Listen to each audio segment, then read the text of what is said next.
For 7 years, I, a 47-year-old female, believed I was in a committed relationship with my partner, a 59-year-old male. While our relationship wasn't conventional, we lived in different cities and saw each other every couple of weeks. I felt secure and deeply connected to him. I trusted him with my heart and my time. That trust, however, was shattered when I discovered he had been carrying on a secret relationship with another woman in a different city for at least 8 months. It all started when I noticed some odd behavior.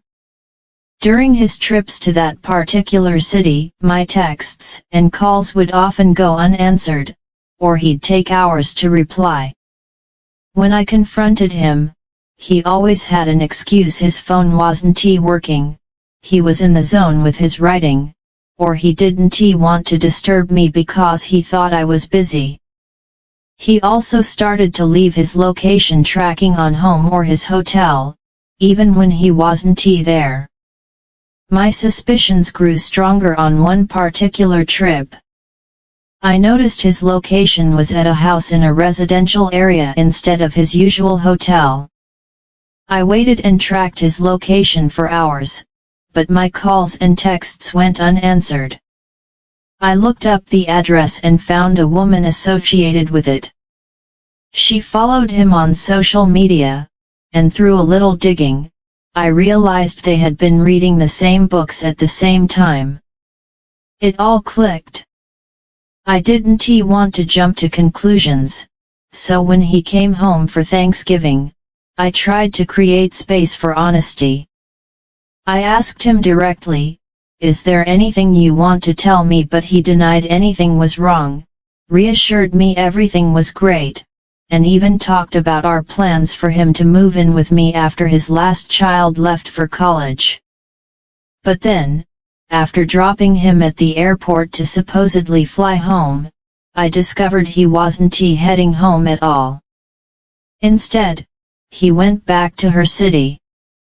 When he stopped responding, I sent him a simple text, "I know what you're doing." The next morning, I emailed the other woman. I told her who I was and asked if he was with her. A few hours later, I noticed my text to him had finally been delivered, but it remained unread. Reality hit me like a ton of bricks. I had been betrayed. I had a panic attack so severe I couldn't breathe, and my body felt completely out of control. After a few days, I finally got him on the phone. Instead of admitting the truth, he became furious at me for contacting her, claiming I violated her privacy. He wouldn't admit to anything until I laid out all the evidence I'd gathered. Even then, he only trickled out information as I confronted him about specific trips and dates. Over the course of a 2-hour conversation, I got a reluctant apology, but it wasn't genuine. He blamed me for his cheating, saying I had neglected him and made him unhappy. It became clear that his other relationship was far more serious than he let on. He'd flown her to meet him in different cities, even Europe, all while lying to me and using technology to spoof his location. He had a secret second phone, trips planned in advance, and ongoing contact with her even after I confronted him. Despite all of this, I found myself trying to reconcile for a month. I wanted answers, closure, and maybe even an attempt to rebuild what we had. But he refused to take accountability. He dismissed words like cheating or lying, insisting I was disrespecting his story. He continued talking to the other woman, calling it a friendship and saying she was helping him see the error of his ways.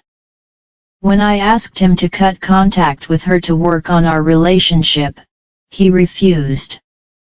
I finally had enough. Using the passwords he had given me to create his website years ago, I accessed his emails. I confirmed everything I suspected: he was lying to both of us. She had no idea I existed until I emailed her.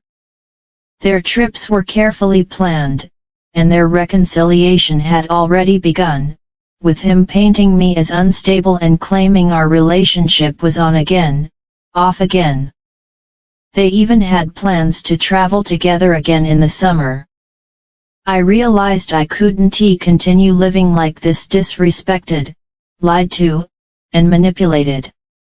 I've since cut off all contact with him. It's been painful and messy, but I know I deserve better than someone who doesn't value honesty, loyalty, and respect.